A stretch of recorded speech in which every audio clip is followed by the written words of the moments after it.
everybody, we're back here tonight. Gonna pre-record another movie.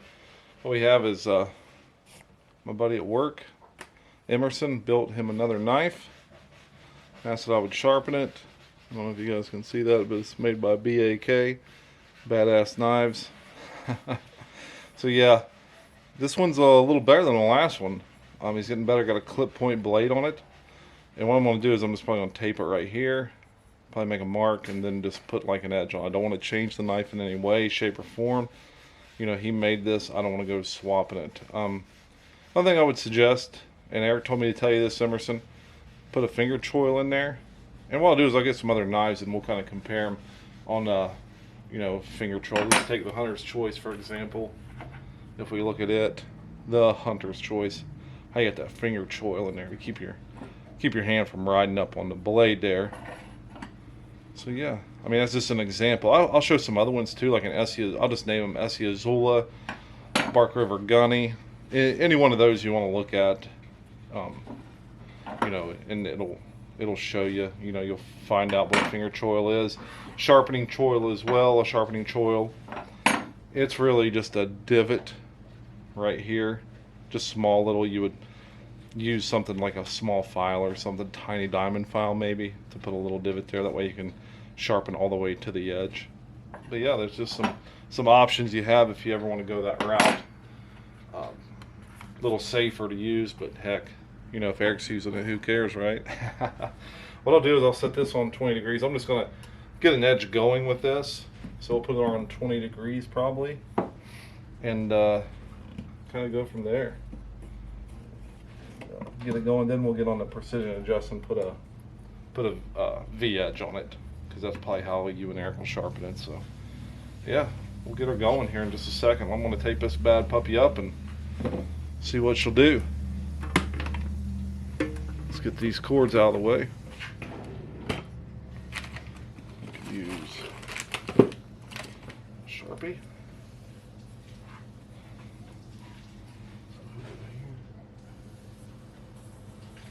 Just make a line.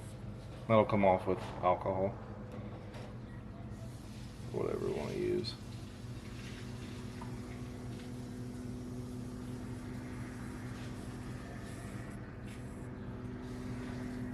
We'll just make a line there.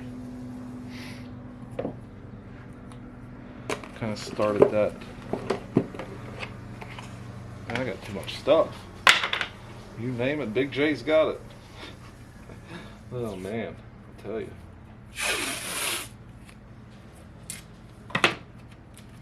It's good to have this stuff though, in case you ever need it.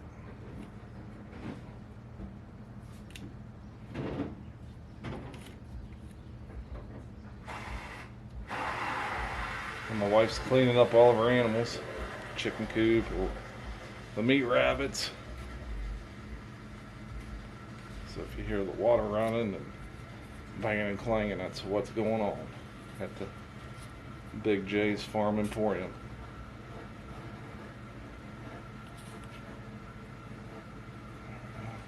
Just kind of protect this down here.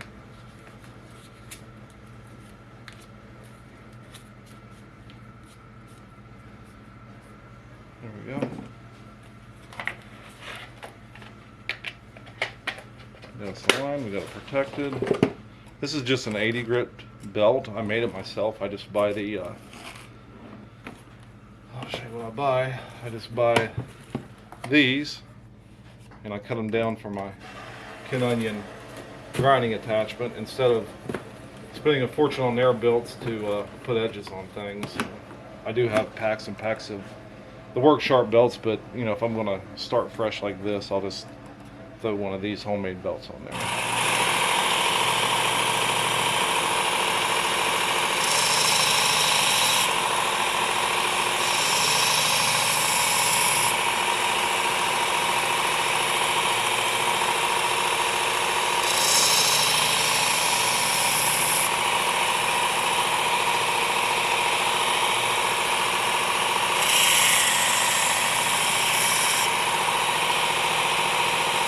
Never thought of that having a recurve in it until just now.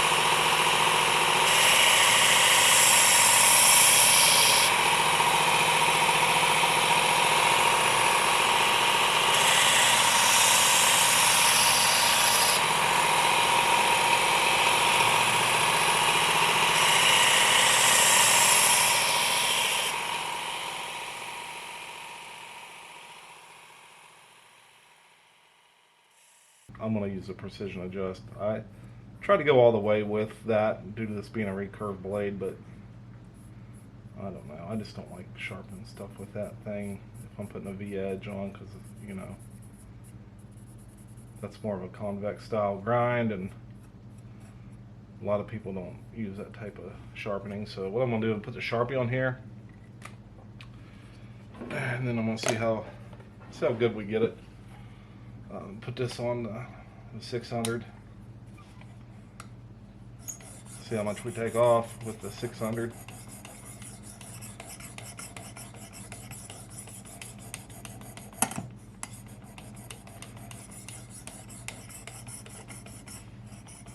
Alright, now if we look, I have it out on 20 degrees, the Ken Onion, and I got this on 20, but if you look at the Sharpie, there's still plenty of, come on focus, it's just not, there's still plenty of Sharpie at the bottom of that edge.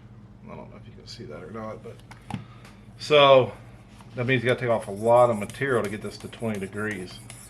So what I'm going to do is I'm going to try to put this on the 320. I'm going to grab some water real quick, so just hang tight. Alright, I'm back. I'm going to put some water on this because this thing it'll kick up the dust. I'm going to try to get this to 20 degrees. We'll see what happens, because this may take a while because there's still a lot of Sharpie on this, but I feel 20 degrees is pretty good. If you're going to use this for maybe skinning a deer. I think that's our plan with these knives, is to take them deer hunting.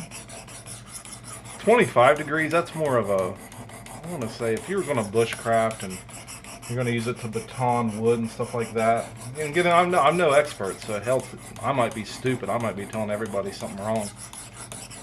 But to me, I've put a 25 degree edge on a SE4,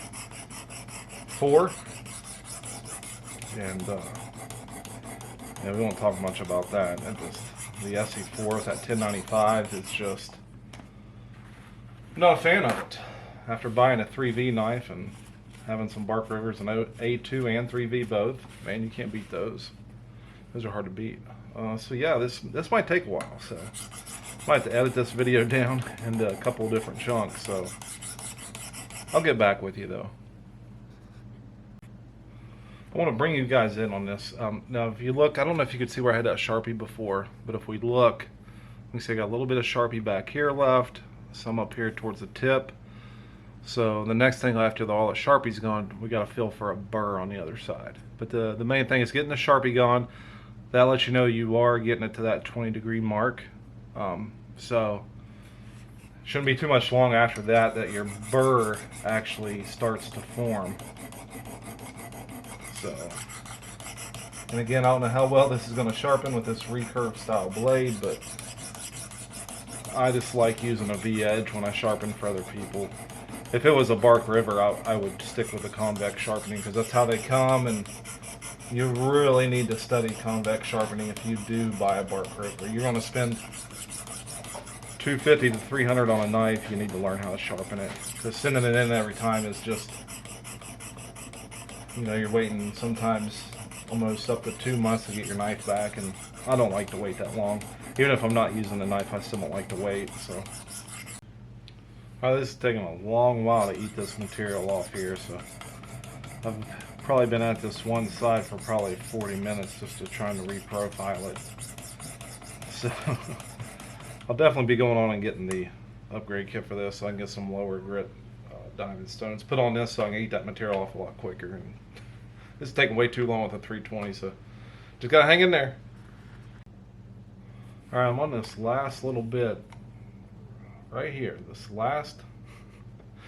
inch on this last little recurve spot. Again, I'm not used to sharpening recurves. I don't think you're supposed to do it with the precision adjust, but I figured it ain't gonna hurt on a homemade knife. But I do got a burr. I mean, you can hear it. This last inch right here. So I'm just gonna keep working it. Just keep working it. Hang on. All right, we've got to where we've got a burr on both sides whenever we sharpening. So this is when I like to just kind of inspect the blade, see if I got any like bad reflective spots. Don't look like it.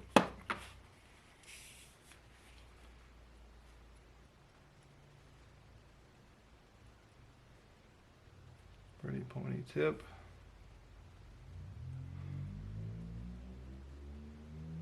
Sticky, like it's just sticking in the palm of my hand. So you know, we're making progress. Yeah, we'll just keep cleaning it up and keep on moving along. But what I'll probably do is just work the tip here just a little bit on each side. Yeah, for a homemade knife, this will be pretty good. I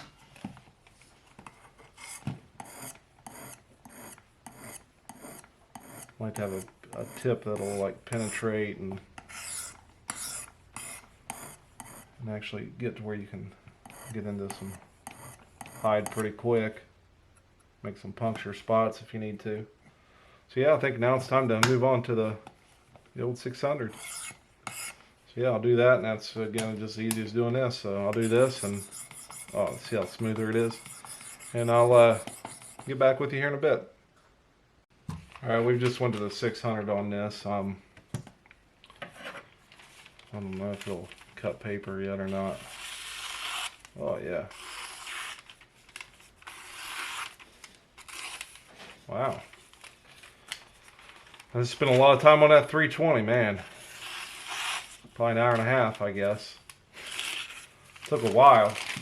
So yeah, that's pretty good for only being on the 600. You know, I haven't hit it with a ceramic yet at all.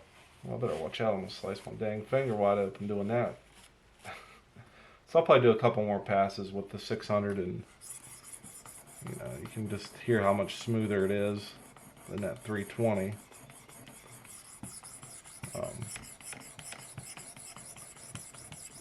Just where this is kind of a homemade knife, you know, the edge is a little taller on one side than it is on the other, but I mean, for a homemade knife, you know, you can't beat it.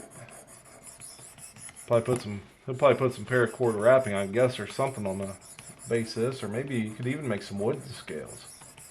You know, if you just drilled that and get your 2 pieces of slab wood put on each side, and then use a belt sander to shape your wood and your metal all together, similar to how Bark River does theirs. So Emerson, if you ever get on the old YouTubes and watch like a Bark River video up there in Michigan, how they make their knives, that's what they do. They just put the kind of squared pieces on there and just start sanding them down. You know, they use micarta wood, stag, bone, all kinds of different stuff. So you know, you could definitely put a handle on this fairly easy. You know, yeah, probably have a 4-finger handle. Just get you a couple pieces of nice wood that have been stabilized. That's what you want to look for. So probably buy them offline, pieces of micarta or wood. People buy a lot of stuff off Etsy for knives, so yeah, that's an option too. But yeah.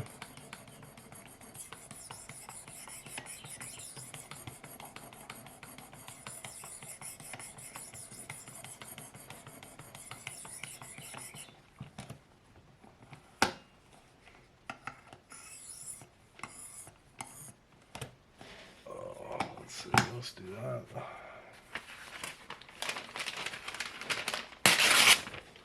I'm already run out of paper, boys. Kind of nasty and raining here. Oh man, 20 degrees. Only to the 600 so far. I think we're ready to go to the ceramic. I think we're ready. What do you guys think? Think we're ready?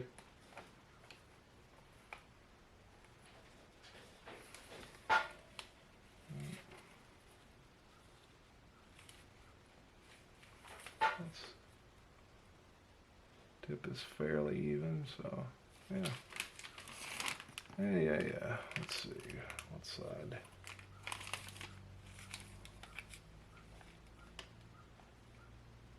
Yeah, tip looks pretty decent for homemade, you know. For being homemade.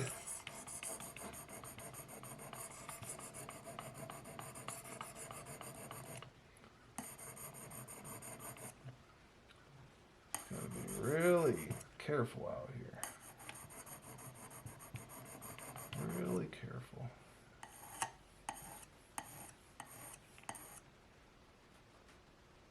Oh yeah.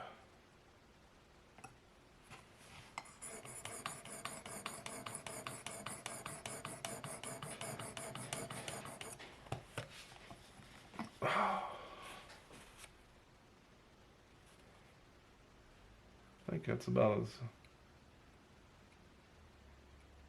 good for the tip as I want to try. You know what I mean, Vern? Ernest?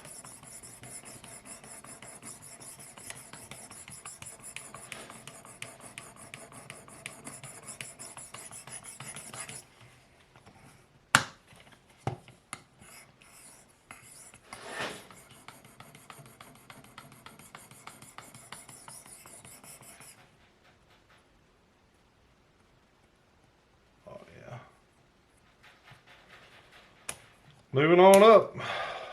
Moving on up.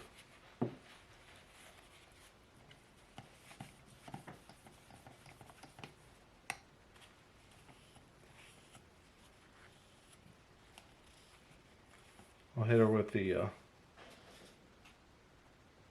old Arkansas stone here now and just kind of smooth her out. Yep, so I'll bring you back in and show you the final product and see how sharp it is. Alright, we've hit her with that Arkansas on there. I don't know what she'll do. Let's see what happens. This has been a day and a half working on this thing. Man alive. Woo!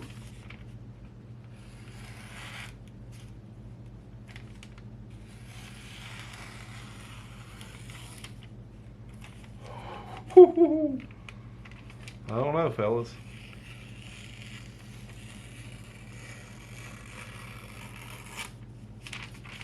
What do you think? What do you think of that?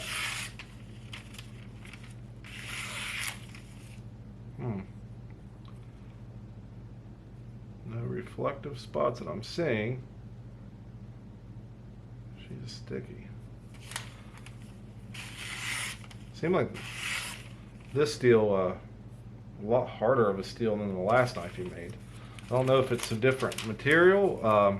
Really not sure. I think it was a ball bearing. It seemed like we might have a little catch right there. We might put her back in there and just clean her up a little bit, but you know, this is unstropped. This is without even hitting strops. So I don't know. It's pretty decent. I mean, I don't know. I wasn't making knives when I was 12. I was doing a lot of fishing and hunting, raising hell, riding my bike everywhere I went. Definitely wasn't forging knives in the garage, but kind of wish I was. Now it's a stupid hobby of mine, you know, all these knives. And well, I guess it's not a stupid hobby, but I mean, something to do. Something to do. My wife's got all the animals, and I got all the knives. Used to have Harleys, used to camp. Now I lift weights, hike, collect knives, sharpen knives, collect knives. Anything cutlery related. It's got to be a good name, Brando, or homemade. I definitely ain't into the Chinese knives.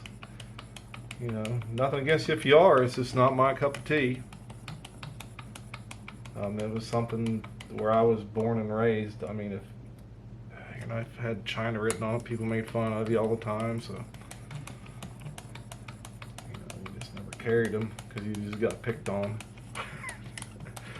you know. So all of us poor kids had a case sawbuster in our pockets. You get them at Kmart for probably 15 bucks back in the day, you know. Mow someone's 2-acre yard push mow. They give you $15, and you take up $15 and go buy a stinking pocket knife with it. So that's kind of how we were. Couldn't afford a trapper, or God forbid you had a muskrat. That's for the rich folk. Trappers and muskrats. Now I like the muskrats now. I got quite a few muskrats. I got a real nice Shavin Morgan muskrat I haven't done a video on it yet. Man, that son of a bitch is pristine. It is pristine. That's what you're kind of wanting to gather some more information on before I did a video on it. You know, I got it with the box, and I sent an email to Warthog, see if he could help me out. So.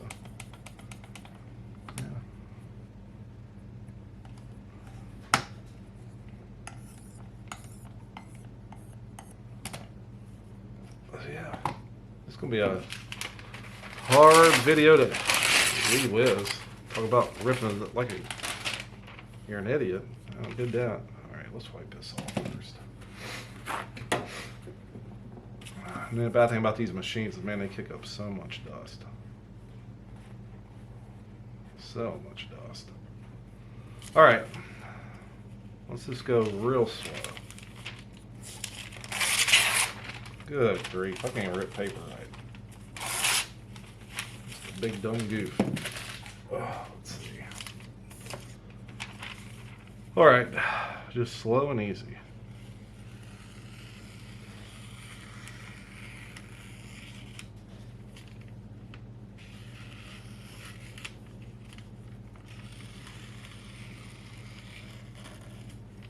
I don't know, fellas. I think that's pretty sharp. What I'm gonna do, I'm gonna have to get it on the back on the machine and maybe hit a spot right there and clean up the back side of it a little bit and call her quits. I think maybe strop it. But man, that's quiet. Let's see if it'll do a. See if it'll cut in a curve. Oh. Seems like when I turn it, I don't like it when it turns. Maybe the thickness of the stock, I don't know. You know. There we go. That's a little bit of a curve. We'll try a fresh piece here to see if we can get it. Wipe all the schmutz off of it. Alright. Let's try it on the long side here. Oh yeah. Well, it wants to.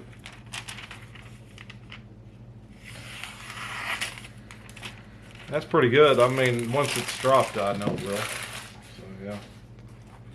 I think that's good enough for government work, fellas. I think I'm going to stop right there as far as the sharpening process, and then we'll move on to stropping and whatnot. You know, I'm just going to throw this away. Alright. So, yeah. I mean, I don't know what you can see, what you can't see, but this was a homemade knife. Oh, it took me a while to get her down to 20 degrees. I mean, a while. A long while. So, Emerson, you're going to make me a knife, bud. You make me a knife, and I got a buddy that can get us some scales. So yeah, he's trying to keep it hush hush, but you know, he's starting to make his own knives too. So yeah, I'm gonna hit this with Ken Onion. Put some tape on this for right now before I strop it, probably. But yeah. All right, that's it. I'll get back with you probably at the end. All right, everybody, we're here for the final scene. This is it. I didn't put the stropping on camera because you guys have seen me do that 100 times. So basically, this is it. This is the final of this homemade knife that Emerson made. I think he's, what, 12 years old? So cahoots to this kid. This is the second one that I've got that he has made to sharpen. Really good guy at work. Him and elevator mechanic at work, I guess, do stuff together, and I think they're going to go hunting this year, and I think they wanted a couple knives to kind of do it with, and they just made them. So yeah, let's drop this to 12,000. That is quiet.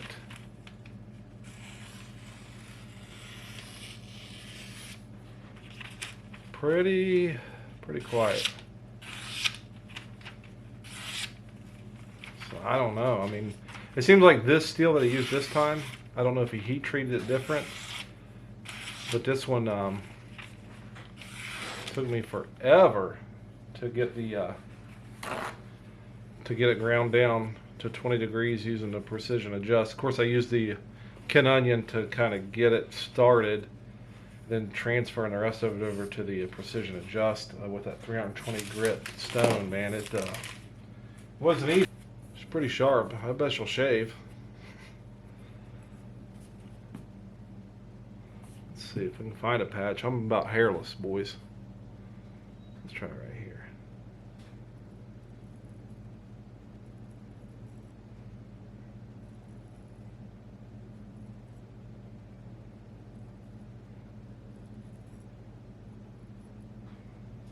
She shaves. She definitely shaves. It's in a hard spot too because it's real soft skin, so yeah, I mean, I don't know if you can see the hair all over the knife. I don't know if I even have any hair on this arm left. Probably not. Probably just over here on the back side a little bit. I can't even see what I'm doing. Oh yeah. Yeah, she shaves. She slices right through this thin magazine paper. I just don't like to do turns. I think it's that recurve spot, but hey, you know, it is what it is. Ain't no one else making their knives around here.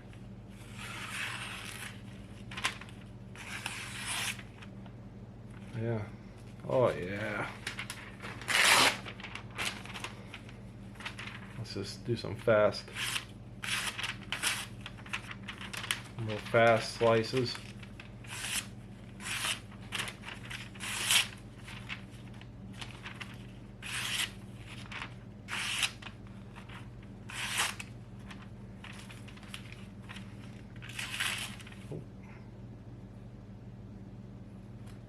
Another thing you have to do is you're going to be a little careful when you're holding this. Make sure your hand don't slide up, because if you do, man, you're going to slice your fingers pretty bad.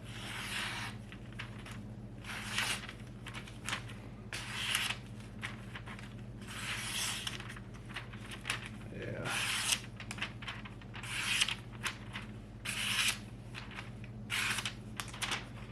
I think that's good enough for government work, fellas.